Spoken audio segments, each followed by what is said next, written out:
নিয়ে যাচ্ছি, কিন্তু তারা করছে কি জানিস? এক পদ অগ্রসর হচ্ছে তো 10 পদ পিছনে পড়ে যাচ্ছে। কেন? ওরা যাচ্ছে আর পিছন পানে চেয়ে চেয়ে দেখছে, সকল রাখালগণকে দেখছে, আমার কানাই কোথায়, আমার কানাই কোথায়। প্রত্যেকটা ধেনু যেন তোকেই খুঁজছে, তোকেই খুঁজছে। উঠে যাবি না?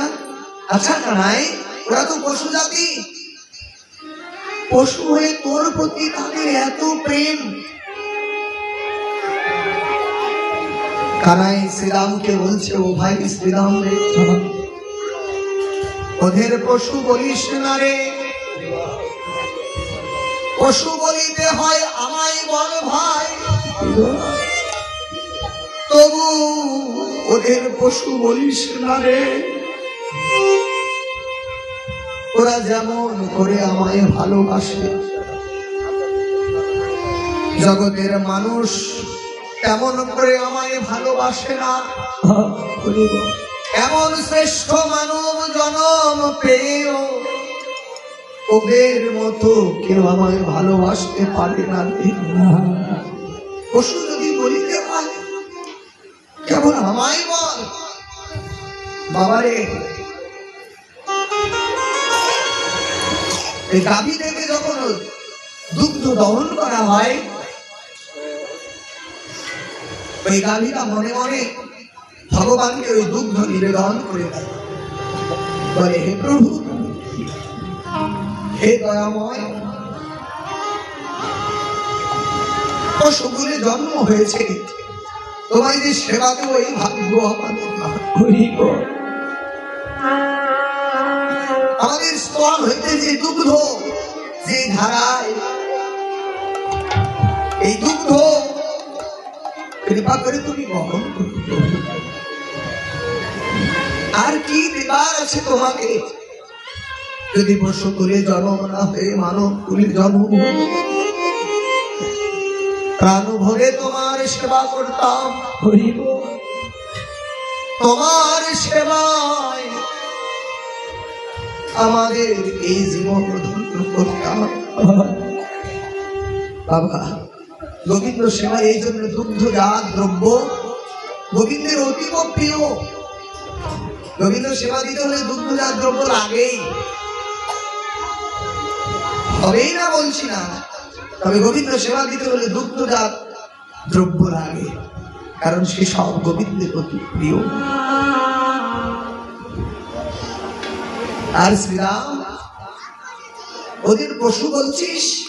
ওরা পশু নয় রে, জগতে মনুষ্য জন্ম পাওয়ার পরেও মানুষ আমাকে ভজন সাধন করে না, আমাকে এমন করে ভালোবাসে না। এই বৃন্দাবনের এই ধেনুরা আমাকে যেমন করে ভালোবাসে, এই পশুরা আমায় যেমন করে ভালোবাসে, জগৎ আর কেউ ভালোবাসে না। কথা তাই বাবা। গোবিন্দ যখন আমার বৃন্দাবন ত্যাগ করে মথুরায় গিয়েছিলেন, পশুগণ তাদের আহার আদি ত্যাগ করেছিল, পক্ষীকুল প্রভাতে তাদের কলরব করা বাদ দিয়ে দিয়েছিল, ফুল বৃক্ষ তার ফুল ফোটানো বাদ দিয়ে দিয়েছিল। একদিন উদ্ধবকে পাঠাচ্ছেন গোবিন্দ, আমার বৃন্দাবনবাসী কেমন আছে? আর শ্রীকৃষ্ণের বদন থেকে বৃন্দাবনবাসীর কথা শুনে শুনে, প্রেমের কথা শুনে শুনে উদ্ধবের মনে বড় অভিলাষ জেগেছে, যদি একটি বার বৃন্দাবনে গিয়ে দেখে আসতে পারতাম। এবার গোবিন্দ আমার উদ্ধবকে পাঠাচ্ছেন বৃন্দাবনে। পাঠাতে উদ্ধবের সাথে সাথে যাচ্ছে আর গল্প করছে, উদ্ধব তুমি বৃন্দাবনে যাবে, শোনো, বৃন্দাবনে প্রথমে গিয়ে যমুনায় স্নান করো। দেখো যমুনার জল পৃথিবীর শ্রেষ্ঠ জল, তোমার মন প্রাণ শীতল হয়ে যাবে।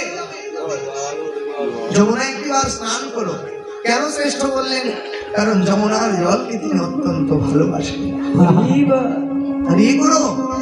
উদ্ধব, বৃন্দাবনে যাবে তো? যাচ্ছ তো তুমি?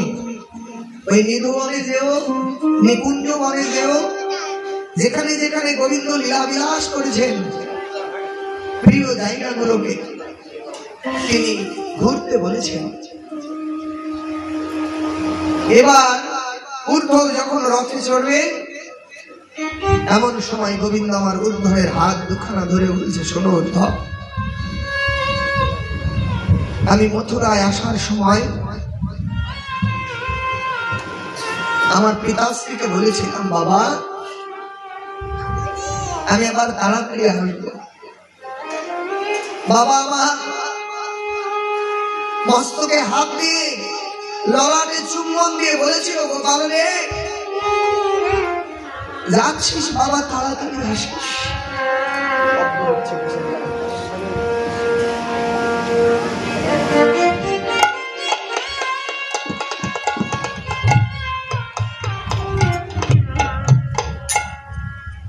বাবা আমাকে মথুরায় আসতে দিতে তার প্রাণ চাইনি, বলেছিল গোপাল তোকে সারা দিন কাটবে না রে, তাড়াতাড়ি ফিরে আসিস।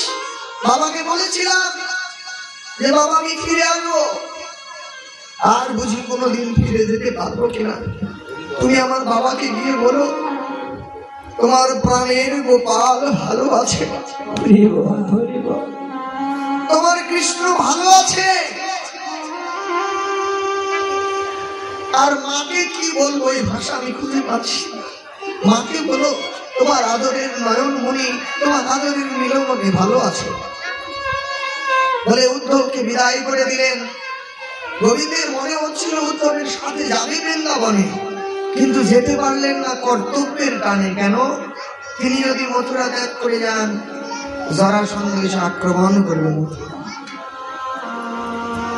এই জন্য তিনি গেলেন না, দাঁড়িয়ে থাকলেন। যতক্ষণ নয়নে দেখতে পেলেন ততক্ষণ তাকিয়ে রইলেন। যখন আর দেখতে পেলেন না, গোবিন্দ আমার অশ্রু সজল নয়নে সরে গেলেন। এবার দেখুন উদ্ধব তিনি অভিভূত বৃন্দাবনবাসীর ভালোবাসা দেখে যমুনা পার হয়ে তিনি বৃন্দাবনে গিয়ে দেখেন একটা কোকিল গাছের ডালে মরমর অবস্থায় পড়ে আছে। কোকিলের আর সুর নেই। উদ্ধব গিয়ে কোকিলকে বলছে, ও তোমার এমন অবস্থা কেন? তোমার কণ্ঠে আর মধুর সুর নেই কেন? কোকিল বলছে, কে তুমি? কৃষ্ণ। তুমি কৃষ্ণ এসেছ? উদ্ধব দেখতে ঠিক কৃষ্ণের মতো। বলছে, না আমি কৃষ্ণ নয়, আমি কৃষ্ণের সখা। ও হ্যাঁ, সখাই তো আসবে, কৃষ্ণকে আসবে। কৃষ্ণকে এনই বা আসবে আমাদের জন্য। বলছে, তোমার এমন দশা কেন? তুমি আর মধুর শুনে ডাকছো না কেন? কোকিল বলছে, কি হবে ডেকে?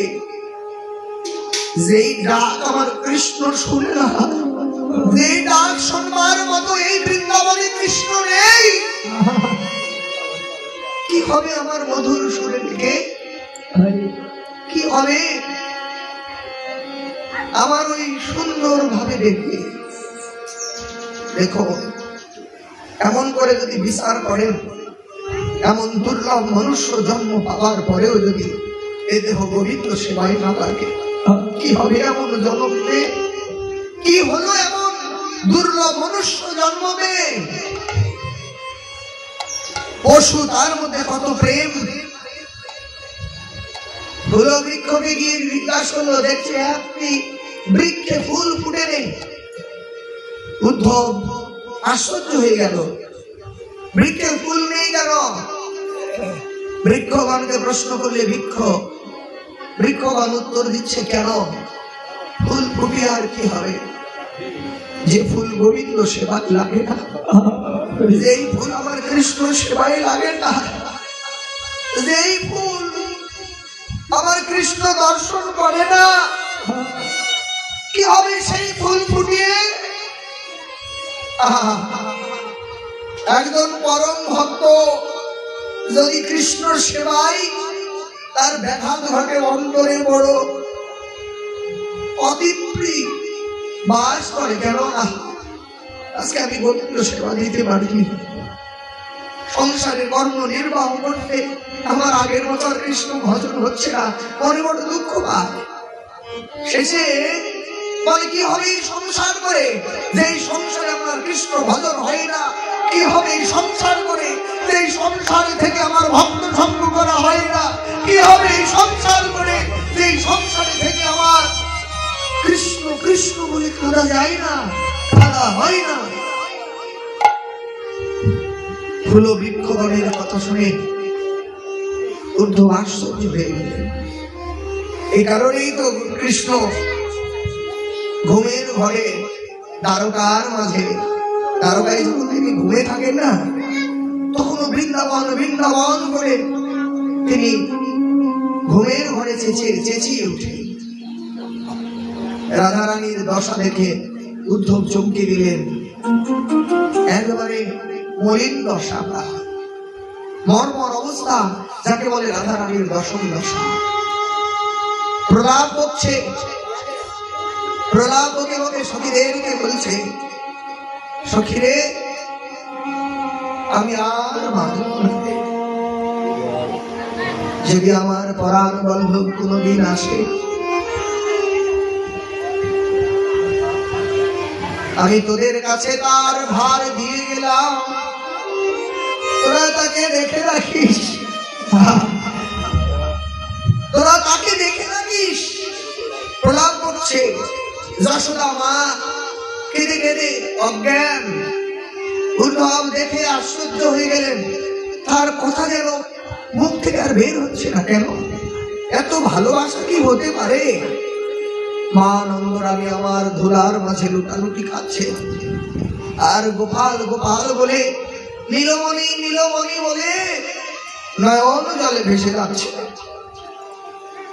পিতা নন্দ মহারাজের কাছে গিয়ে উদ্ধব প্রথমে বোঝাতে চেষ্টা করলেন, কি মহারাজ, যিনি সকল বিশ্ব ব্রহ্মাণ্ডের অধীশ্বর, তিনি সন্তান রূপে এসেছেন আপনার কাছে, আপনার মতো এত ভাগ্যবান জগতে আর আছে? উদ্ধবকে নন্দ মহারাজ বললেন, ঠিক বলেছ তুমি, বুদ্ধিমানের মতো কথা বলেছ, কিন্তু আমার একটা প্রশ্নের উত্তর দাও তো বাবা। বলছে, কি উত্তর? যে স্বয়ং, কারণ কৃষ্ণকে নন্দ মহারাজ তথা যশোদা মাতা কোনোদিন ভগবান মনে করেন নিজের সন্তান ব্যতীত। আচ্ছা, একটি কথা উত্তর দাও দেখি। বলছে, বলুন। আচ্ছা, স্বয়ং বিশ্ব ব্রহ্মাণ্ডের অধীশ্বর যদি আমার সন্তান রূপে আসে, আমি ভাগ্যবান, ঠিক আছে। এই বিশ্ব ব্রহ্মাণ্ডের অধীশ্বর সন্তান রূপে এসে যে পিতামাতাকে ত্যাগ করে চিরজীবনের মতো চলে যায়, সে কি করে ভাগ্যবান হতে পারে? তার মতো দুর্ভাগা এই জগতে আর কেউ কি আছে? উদ্ধব চিন্তা করলেন, তাই তো আর কথা বলতে পারলেন না। এই তো হলো বৃন্দাবনের ভালোবাসা। ধেনুবৎসগণ, ধেনুগণ সকলে সে আছে গোবিন্দ যাবার পথে, যেই পথে অক্রূর রথ সাজিয়ে নিয়ে গোবিন্দকে রথে তুলে নিয়ে গিয়েছিলেন, ধেনুগণ যেন অপলক নয়নে ওই পথে চেয়ে আছে, কবে কৃষ্ণ এসে, কবে কানা এসে আমাদের আবার গোচারণে নিয়ে যাবে। মনে মনে সদাই তারা কৃষ্ণ কৃষ্ণ ভাবনা করে। এই কারণে কানাই শ্রীরামকে বলছে, ভাই শ্রীরাম রে, ওদের পশু বলিস না, ওদের পশু বলিস না রে,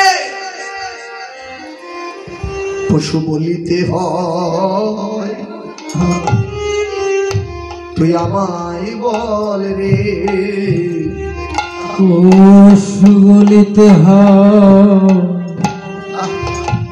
ও তুই আমায় বল রে। তবু ওদের পশু, ওদের পশু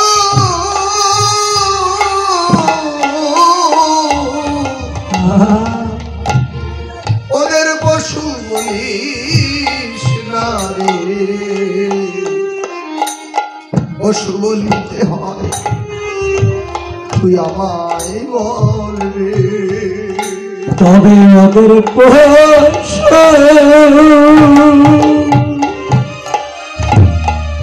তবে ওদের পোষ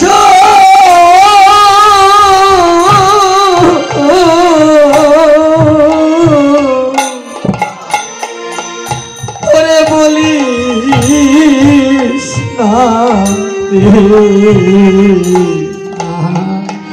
যদি পশুবর্তী হয় আমায় শ্রীদা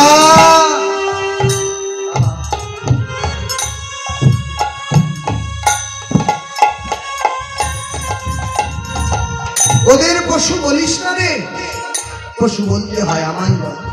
শ্রীরাম এবার কানাইকে বলছে ঠিক আছে ঠিক আছে ভাই, আমার বড় ভুল হয়ে গেছে, আর ওদেরকে পশু বলবো না। কিন্তু দেখ গগনে অধিক হয়েছে বেলা, তুই কি গোঠে যাবি না? এবার কানাই শ্রীরামকে বলছে কি করিব ওরে শ্রীরাম, করবো আমি কি? এ দেখে সোড়াবাবি ধরা পড়ে বসে রয়েছি।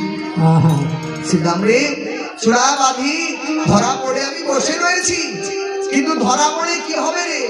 আমি ধরা মায়ের কাছে যেন আজকে ধরা পড়েছি, ধরা মায়ের কাছে ধরা পড়েছি। মা আমাকে বলেছে গোপাল আজ তোকে গোঠে যেতে দেব না, সেই কারণে আমি গোঠে যাবার প্রস্তুতি নিয়েও বসে আছি। মায়ে না বলিয়া যদি আমি যাই গোঠে, আমি যাই গোঠে মরিবে আমার মাতা, পড়িব সংকটে, পড়িব পড়িব শ্রীরাম রে, জগতে মা কাঁদানো ভালো নাই রে। নাস্তি মাতৃ সমগুরু, মায়ের সমান গুরু এই জগতে আর কেউ নেই। আমার মাকে কাঁদিয়ে আমি যেতে পারবো না ভাই। শ্রীরাম তখন বলছে হ্যাঁ হ্যাঁ যাবি না তো? জানি জানি তোর মা তোকে কত ভালোবাসে, হ্যাঁ আমরা তো জানি। তো জগতে তো তোর মা একাই আছে রে, আমাদের তো কোনো মা নেই। আমাদের মা তো আমাদেরকে ভালোবাসে না, তোর মাই শুধু তোকে ভালোবাসে।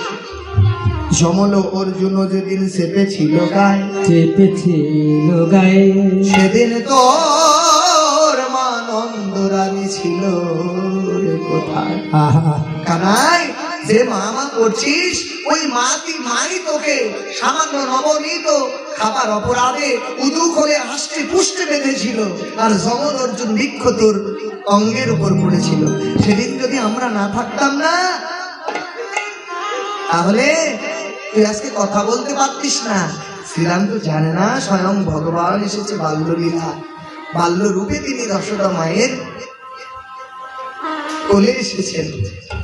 যমল অর্জুন বৃক্ষকে উদ্ধার করবার জন্য ভগবান সেদিন দামোদর লীলা করেছিল। এবার শ্রীরাম আর কানাই এইরূপ কথা হচ্ছে। বলরাম দাদা বাইরে থেকে না কানাই আসছে না, এবার চলে এসেছে নন্দালয়ের ভিতরে। কারণ কানাই এতক্ষণ এলো না, দেখি কি করছে। এবার দেখছে শ্রীরাম আর কানাই কথা হচ্ছে।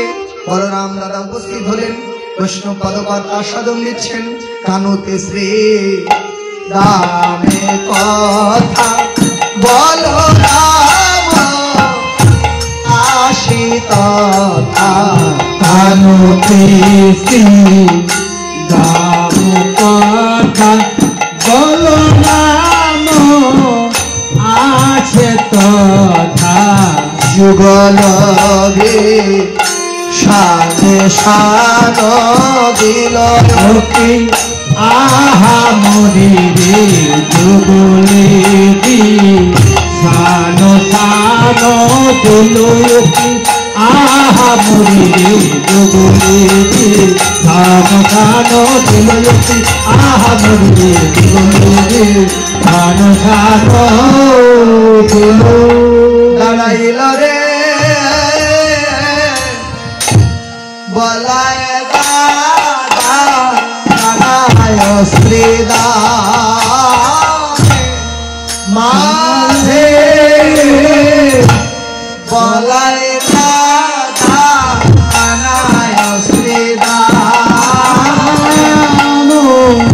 ওরে আহার কিলো ওরে আহার কিলো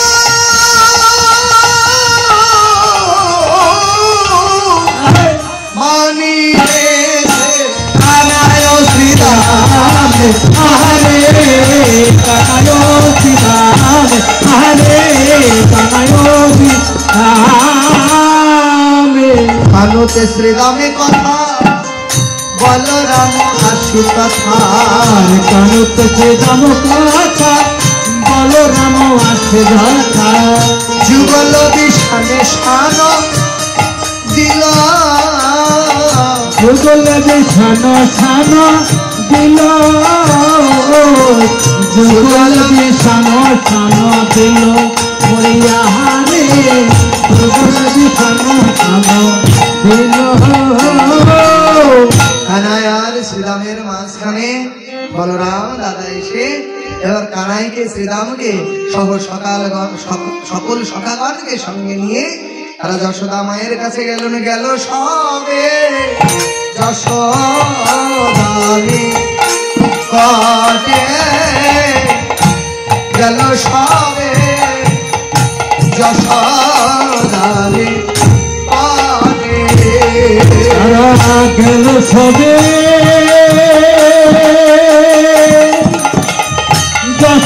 যশোদারি কটে গেল সবে যশোদারি কটে আর প্রণতি করি আমায় করেছে রাখালো আর পুনঃ করিয়া মায় হয়েছে রাখালো রায় কানুরে লইয়া যাব গোঠে মাগো কানুরে লইয়া যাব গুঠে মাগো দাও মা গোপাল সাজাই দাও দাও মা গোপাল সাজাই দাও দাও মা গোপাল সাজাই দাও দাও মা গোপাল সাজাই দাও গোঠের বেলা অধিক হলো দাও মা গোপাল সাজাই দাও আর গোঠের বেলায় অধিক হলো দাও মা গোপাল সাজাই দাও মা নন্দরাইকে বলছি মা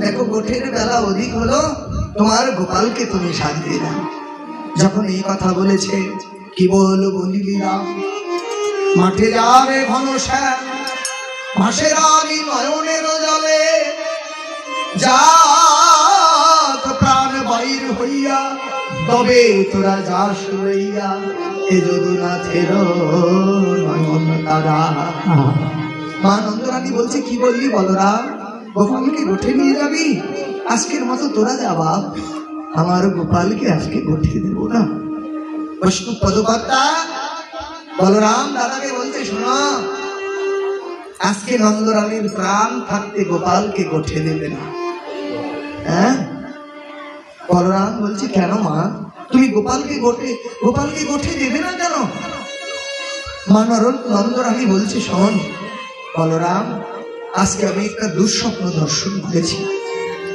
আমার না জানি আমার গোপালের কিছু হতে পারে খালিও দমন করবার পূর্বে মা নন্দরানীকে গোবিন্দ আমার স্বপ্নে দেখিয়েছে আর সন্তানের যদি আসন্ন বিপদ আসে কোনো কিছু হয় সর্বপ্রথমে মায়ের মনেই সেটা সে কি করে আগ দেয় রাখে বলে মায়ের মনেই বুঝতে পারে না জানি আমার সন্তানেরই কিছু হবে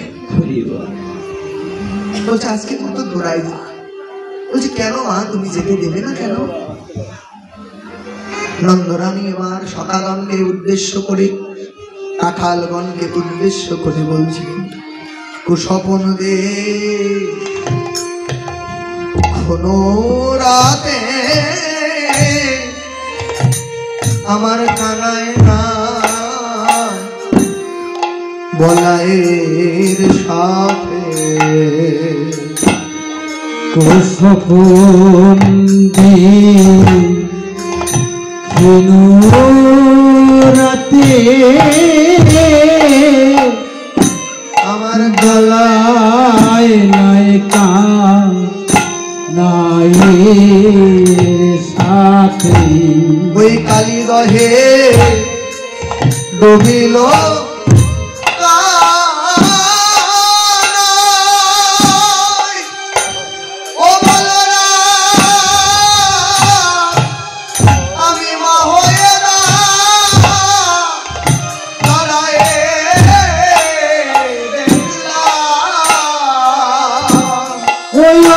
আমি মাহলে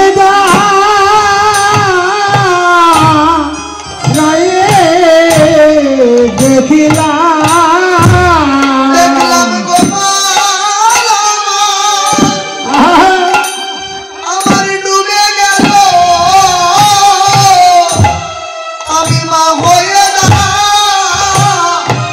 দাঁড়ালে দেখলাম ওরে গোপাল ডুবে গেল চূড়াবাসী ভেসে উঠল চূড়াবাসী ভেসে উঠল চূড়াবাসী ভেসে উঠল আমি মা হয়ে দাঁড়ায়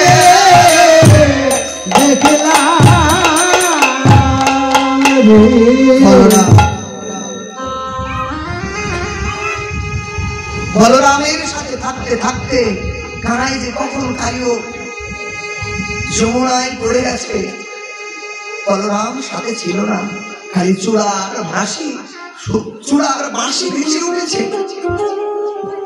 আমার গোপাল ভেসে উঠে পারে। আমার গোপাল হলো আমার নয়নের মণি, সেই গোপালের যদি কিছু হয়ে যায় আমি বাঁচবো না রে। আজকের মতো তোরা যাবা, যার যেটা সম্বল তার কাছ থেকে সেটা কেড়ে নিলে তার বাঁচা আর না বাঁচা একই হয়ে যায়। হ্যাঁ, দরিদ্র যদি হঠাৎ করে ধন পায়, সে ধনটা যদি আবার হারিয়ে ফেলে সে কেঁদে আকুল হয়ে যায়। কোন কৃষ্ণ ভক্তের ভজনটাকে যদি আপনি কেড়ে নেন সে আর বাঁচতে পারবে না। মায়ের কাছ থেকে যদি তার আদরের ধন কেড়ে নেন সে মা আর বাঁচতে পারে না। যদিও সে জীবিত থাকে তাকে বাঁচা বলে না। তিনি বলছেন বলরাম আমার গোপালকে তোদের সাথে আজকে দেবো না রে, আমার গোপালের যদি কিছু হয়ে যায় আমি আর প্রাণে বাঁচবো না।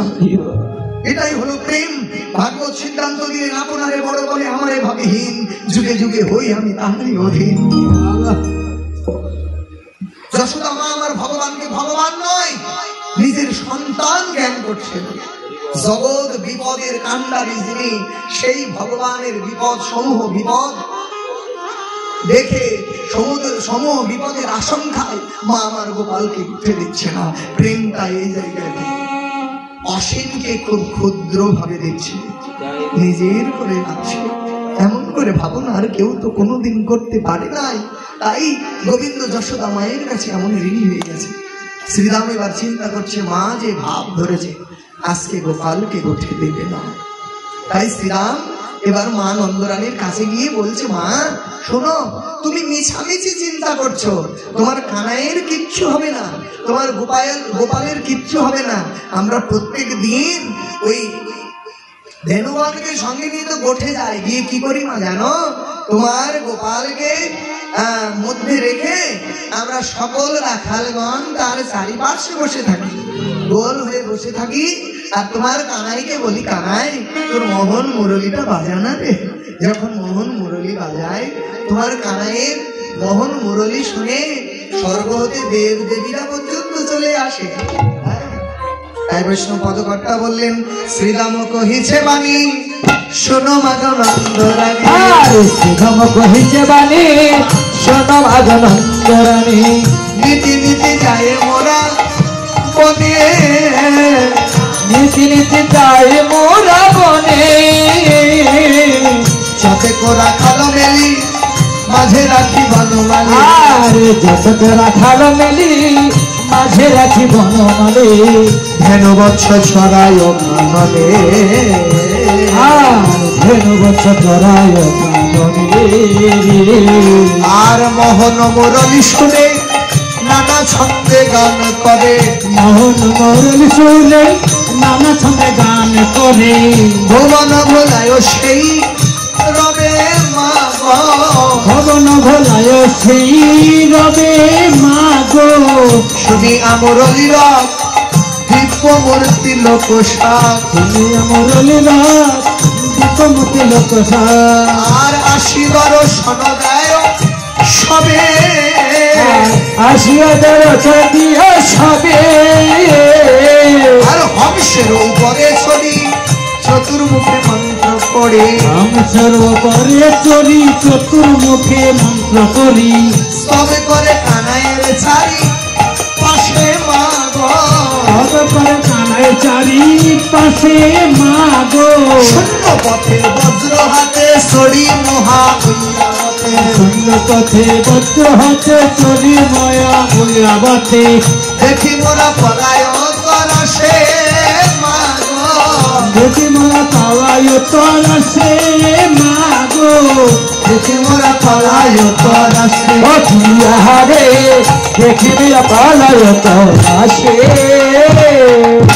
রাধে মা নীতি নীতি মনে যাই তো, তোমার কানাই যখন মুরলীর ধ্বনি করে স্বর্গ থেকে দেবতারা আসে। দেখুন এবার মা নন্দরানী কৌতূহল বশত বলছে, বল দেখি সিদ্ধাম কে কে আসে। মানে ছোট ছেলেরা যখন কথা বলে দেখবেন, বড় মানুষ কথা বললে ওই কথাই যদি ছোট্ট একটা ছেলে বলে তার মধ্যে আদো আদো একটা বোল থাকে, হ্যাঁ শুনতে বড় ভালো লাগে। বলছে বল দেখি নিয়েছিলাম কে কে আসে। বলছে মা শোনো, হংসের উপর চড়ে চতুর্মুখে মন্ত্র পড়ে একটা দেবতা আসে মা, সেই দেবতার 4টি মাথা। মানন্দরানী চিন্তা করে 4 মাথা দেবতাকে, অবশ্যই ব্রহ্মা। আর কে আসে? বলছে একটা দেবতা আসে মা জানো, ওই ঐরাবতের উপরে চড়ে।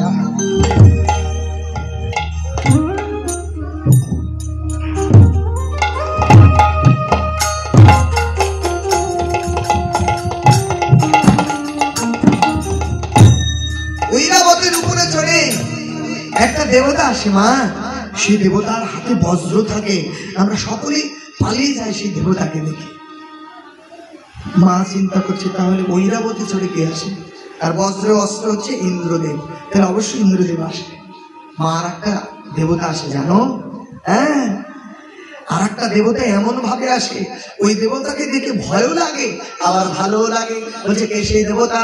ওরে ক্ষিপ্ত পায় একজন বিশ্বপৃষ্ঠে আহরণ, ক্ষিপ্ত পায় একজন নিত্য পায় আরণ, ক্ষিপ্ত পায় একজন বিশ্বপৃষ্ঠে আরোহণ, আর ক্ষিপ্ত করে একজন চলে আহরণ, সদায় জপয়ে রাম নাম, সদায় জপে রাম নাম, যেন ঠিক দাদা বলায়ের মতো, যেন ঠিক দাদা বলাইয়ের মতো, যেন ঠিক দাদা বলায়ের যেন মতো, ঠিক দাদা বলাইয়ের মতো, যদি শিরে জাটা না থাকিত ঠিক দাদা বলায়ের মতো, ফিরে যাঠা না থাকে তো ঠিক দাদা বলাইয়ের মতো, কারো বামে এক নারী তুলনা দিবার নারী, কারো বাময় এক নারী তুলনা দেবার নারী, রূপে অন্ধকার নাশ করে, অন্ধকার নাশ করে, বলে ওরে বাছা কানু আনন্দে ছড়াও ধেনু, বাচ্চা কানু আনন্দে চড়ায় ধেনু, কাননে নাই কো ভয় তোরে, কাননে নাই কো ভয় করে। মা জানো একটা দেবতা আসে মা, তার মস্তকে জটা রয়েছে, তাই বলে শিরজটা ত্রিলোচন ভস্য অঙ্গে বিভূষণ, সদায় জপয়ে রাম। হ্যাঁ সেই দেবতা বিষ, বিষ মানে ষাঁড়, ষাঁড়ের উপরে চড়ে আসে, আর গলায় সর্প জড়া মা, দেখতে ঠিক দাদা বলরামের মতো, কিন্তু বলরাম দাদা বলি ডাকতাম যদি মাথায় জটা না থাকতো আর গলায় যদি সর্প না থাকতো। তো ওই দেবতার পাশে আর একটা দেবী আসে, সেই দেবীর রূপের ছটায় জগৎ যেন আলোকিত হয়ে যায়। তাই বললেন পারি বামে এক নারী তুলনা দিবারে নারী রূপে অন্ধকার নাশ করে। সেই রমণী তোমার গোপালকে কোলে লয়ে ননি খাওয়াই বস করে, কত ননি খাই তার করে। তোমার গোপালকে করে লয়ে কোলে লয়ে নবনীত খাওয়াই আর বলে গোপাল কাননে তুমি নির্ভয়ে ধেনুবৎসের পাল নিয়ে থাকো, কাননে তোমার কোনো ভয় নেই। মা নন্দরানী বলছে শ্রীরাম শোন, এতক্ষণ ভালো কথাই বললি, কিন্তু এই কথাটা তোর যেন কেমন লাগলো। বলছে কি কথা মা? আমার গোপালের বদনে একটা, আর যে রমণী বললি যে 10 করে নবনীত খাওয়া, এই এক বদনে 10 হাতের নবনীত কেমন করে খাবে রে? বলছে মা শোনো মা, কথাটা শেষ করতে দাও। তোমার গোপালকে যখন নবনীত 10 করে খাওয়ায় তখন কি হয় মা জানো?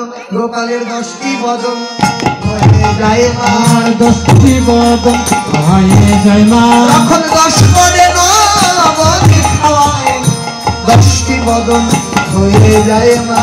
10 করে নবনীত খাওয়ায় 10টি বদন হয়ে যায় মা। বলছে মা তোমার গোপালকে যখন নবনীত খায় তোমার গোপালেরও 10টি বদন হয়ে যায়। অনন্ত বিশ্ব ব্রহ্মাণ্ডের অধীশ্বর লীলাময়ের লীলা জগতে বোঝা বড় দায়। স্বয়ং ব্রহ্ম গোবিন্দের লীলা বুঝতে পারেন কেন না? তিনি মনে করেছিলেন যদি গোবিন্দ এই পৃথিবীতে আসেন, গোবিন্দ কেন গরু চড়াবেন? ধেনুবৎসের পাল সবকিছু ব্রহ্মা চুরি করে নিলেন। কি করলেন? চুরি করে রেখে ব্রহ্মলোকে যখন গেলেন, গিয়ে ব্রহ্মার দাঁড়ি বলছে কে তুমি? ব্রহ্মা আশ্চর্য হয়ে বলছে তুমি কে? মানে তুমি আমাকে চিনতে পারছো না? আমি চতুর্মুখ ব্রহ্মা। তুমি যদি চতুর্মুখ ব্রহ্মা হও তাহলে ভিতরে কে? ব্রহ্মা ভিতরে দ্বার খুলে দেখে শতমুখী ব্রহ্মা। বলছে কে তুমি? আমি ব্রহ্মা। তুমি যদি ব্রহ্মা হও ভিতরে কে? আরেক দ্বার খুলে দেখে সহস্রমুখী ব্রহ্মা। শ্রীমদ ভাগবতে বিরিঞ্চি স্তব নামে একটা উপাখ্যান আছে, সেটা দেখবেন। এইবার ব্রহ্মার অহংকার চূর্ণ হয়ে গেল। আহা বৃথায় আমি নিজের অজ্ঞানতা বশত আমি ধেনুবৎসের পাল চুরি করেছি, ভগবানকে আজকে পরীক্ষা করতে গেছি। ভগবান লীলাময়, তিনি ইচ্ছা করলে জগতে হরিবল হরিবল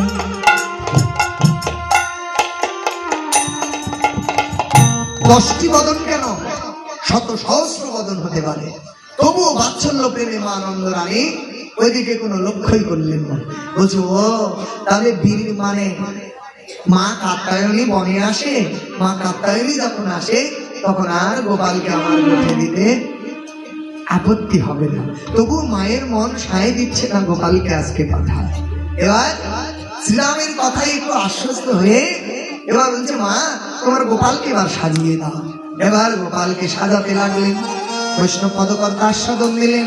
গোপালে সাজাতে নন্দ রানী না পারিল, আনন্দে কানায় চূড়া বলায় বাজিল। হায় হায় বলায় বাজিল, হায় হায় বলায় বাজিল। নীলপিত ধরা দ্বন্দ্ব পরায় আপনি,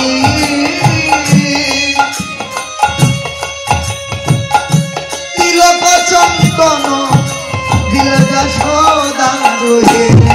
হায় হায় যশোদা রোহিণী, হায় হায় যশোদা রোহিণী।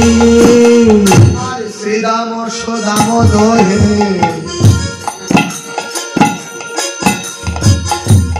নিকটে আসিয়া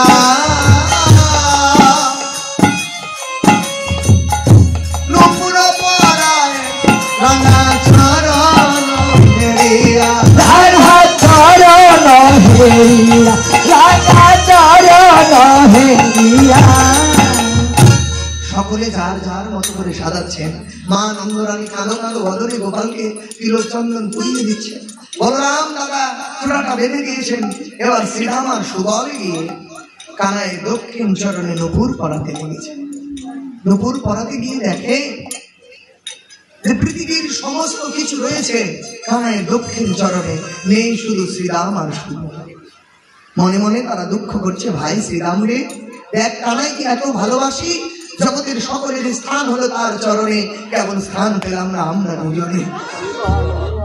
ঠিক আছে, কানাই আমাদের চরণে না রাখুক, পাশে তো রেখেছে, একদিন না একদিন চরণে স্থান দেবে। এবার বাম চরণে নুপুর করাতে গেলেন। বাম চরণে নুপুর করাতে গিয়ে দেখে বাম চরণে পৃথিবীর আর কেউ নেই, রেখেছে শুধু শ্রীরাম আর সুবল। কথাটির তাৎপর্য, জগতে যদি আমরা কেউ দুঃখ পাই, একটু বেদনা পাই, তখন আমরা মনে করি গোবিন্দ বুঝি আমাদের আর কৃপা করছে না, গোবিন্দ বুঝি আমাদের ভালোবাসে না, আমাকে ভালোবাসে না, আমাকে বুঝি দুঃখের সাগরে নিমজ্জিত করবে। একটা কথা মনে রাখবেন, আমরা যা ভাবি ভগবান আমাদের জন্য আছে ওই ভেবে বসে থাকি। সন্তানের ভবিষ্যৎ সুখের করবার জন্য পিতামাতা যেমন দিন রাত পরিশ্রম করে সন্তানের ভবিষ্যৎ গড়ার জন্য উদ্গ্রীব হয়ে থাকে, সন্তান যা ভাবে তার জন্য অনেক কিছু ভেবে নিয়ে বসে থাকে। সন্তানকে বলতে হয় না, পিতামাতা যেমন সন্তান বৎসল, এই জগতে ভগবানও তো তেমনি ভক্ত বৎসল। আমাদের যা কিছু প্রয়োজন যাতে আমাদের মঙ্গল হবে, ভগবান তো কেবল সেটাই করবে। শুধু মনে বিশ্বাস রাখতে হবে যে ভগবান আমার কখনো অমঙ্গল করতে পারে না, ভগবান আমার কখনো ক্ষতি হতে দিতে পারে না। এই বিশ্বাসটা যার পাকাপোক্ত হয় হৃদয়ে, সেই ভগবানের একনিষ্ঠ ভক্তে পরিণত হয়ে যায়।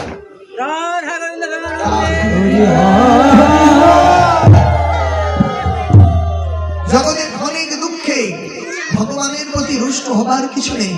তাই ভগবান কি বললেন, আমার যে যিনি ভক্ত তিনি ইষ্টে তুষ্ট বা অনিষ্টে রুষ্ট হন না।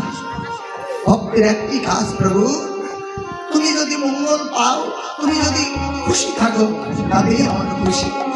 এই জন্য তো রবি ঠাকুর তার গীতাঞ্জলি মহাকাব্যে বলেছে, আমারে না করি প্রচার যেন আমার আপন কাজে, তোমার ইচ্ছাই কর হে পূর্ণ আমার জীবন মাঝে। হে প্রভু, আমাকে নিয়ে যদি তোমার কোনো পরিকল্পনা থাকে, তাতে যদি তুমি সুখ পাও তুমি সেটাই করো, আমি তোমার কাছে সুখ চাই না, তুমি যাতে সুখ পাও সেটাই আমি সদাই কামনা করি। যখন বাম চরণে তাদের দুজনকে দেখলেন, শ্রীরাম সুবলকে বলছে, সুবল রে, কানাইকে আমরা ভুল বুঝেছি, আমাদের বাম চরণে রেখেছে, বুঝি কোনোদিন বাম করবে না রে, কোনোদিন আমাদেরকে তার চরণ ছাড়া করবে না বলে ওর বাম চরণে আমাদেরকে রেখেছে। এই যে প্রেম, এই ভক্তি লীলা শুধু ভাবার বিষয় বাবা, ভেবে তার থেকে শিক্ষা অর্জন করতে হয়। এবার তাদের আনন্দ যেন আর ধরছে না, আনন্দের নয়নে জলে পরিপূর্ণ হয়ে গেছে। হ্যাঁ, এবার সাজিয়ে নিয়ে মা আনন্দরানী আমার গোপালের হাত ধরে এবার বলরামের হাতে তুলে দিচ্ছে।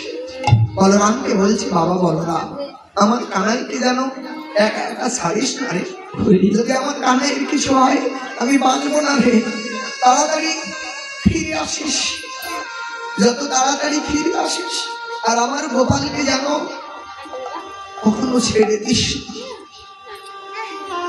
এবার কানাইকে বলছে, গোপাল তুই যেন বলরাম দাদার সঙ্গ কখনো পরিত্যাগ করিস না।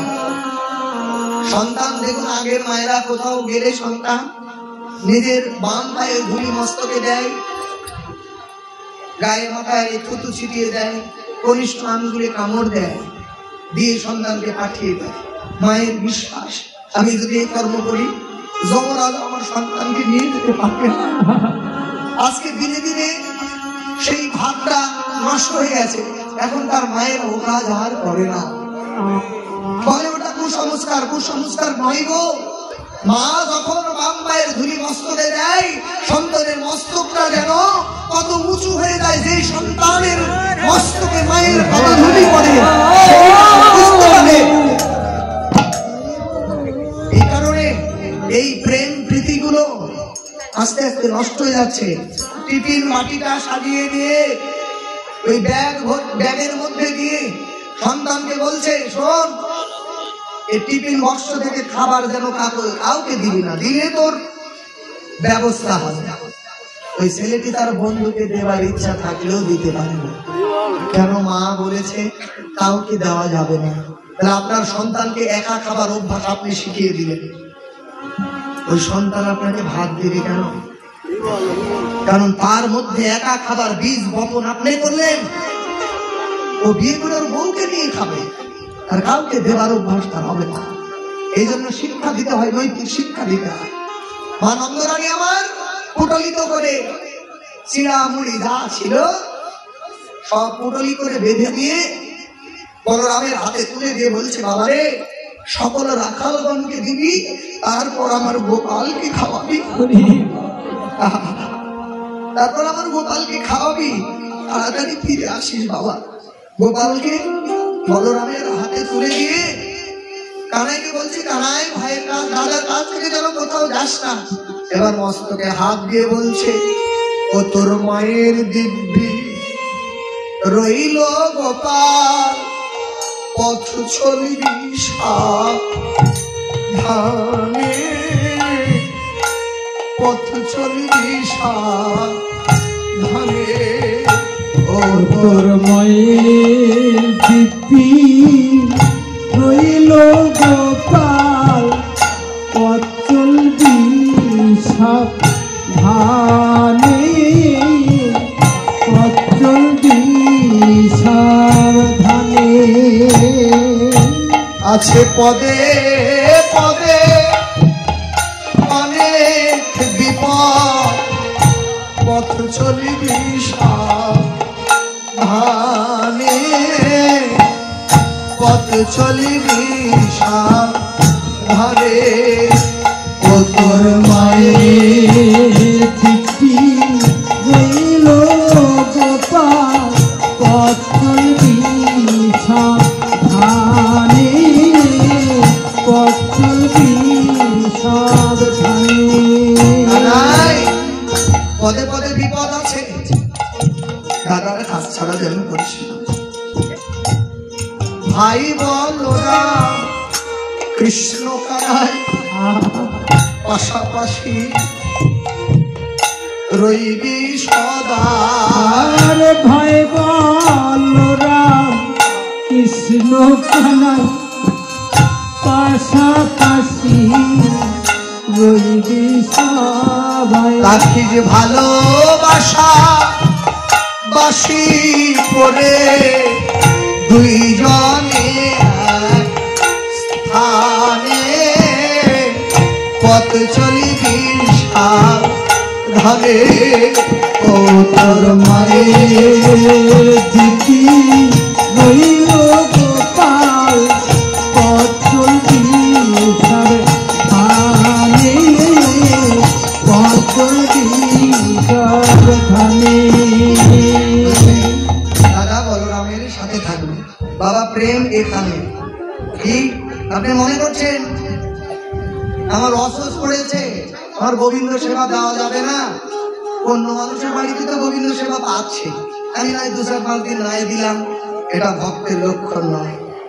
আপনাকে মনে রাখতে হবে, আমি ছাড়া ভগবানের কেউ নেই, ভগবান ছাড়াও আমার কেউ নেই। ভক্তের যেমন ভগবান ছাড়া কেউ নেই, এই জগৎ মাঝে ভগবানও বলে ভক্ত ছাড়া আমার কেউ নেই। মা নন্দরানী তো অন্যভাবে ভাবতে পারতেন, যিনি জগৎ বিশ্ব ব্রহ্মাণ্ডের কর্তা, যিনি জগতের সকলের বিপদ রক্ষাকারী, তার বিপদ রক্ষা করবার জন্য মা আমার চোখে মুখে ধুতো ছিটিয়ে দিচ্ছে, রক্ষা মন্ত্র পড়ে ভগবানকে তিনি বিদায় করে দিচ্ছে। এই জায়গায় কি ভগবান বাধা পড়ে যান? এই প্রেমেই ভগবান কেবল ভক্তের কাছে যুগে যুগে বাধা পড়ে থাকে। ওই জন্য সুদামা যখন চিড়ার খুদ নিয়ে গিয়েছিল না, গোবিন্দ আমার বলেছিল, সুদাম রে, আমি যেদিন থেকে রাজা হয়েছি জগতে কেউ আমায় আর ওই রাজভোগ ছাড়া সেবা দেয় না। আর তুই যেমন করে চোখের জলে চিড়া ভিজিয়ে নিয়ে এসেছিস, এমন করে চিড়া জগতে কেউ ভিজিয়ে আমাদের দেয় না।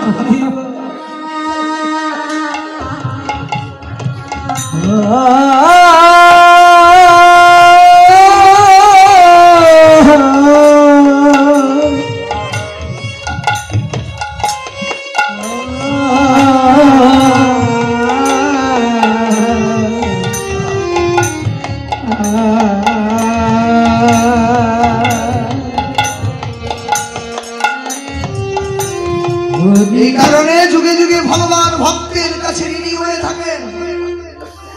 আজকে মা রক্ষা মন্ত্র পড়ে দিচ্ছেন, দিয়ে কাঁদো কাঁদো নয়নে, বলছে তোর মায়ের দিব্যি রইল, তুই দাদার হাত ছাড়া যেন হস না, দাদাকে যেন ছাড়িস না। এবার মা নন্দরানী আমার গোপালকে বলরামের হাতে তুলে দিলেন। শুধু গৌর ভক্ত মন্ডলী,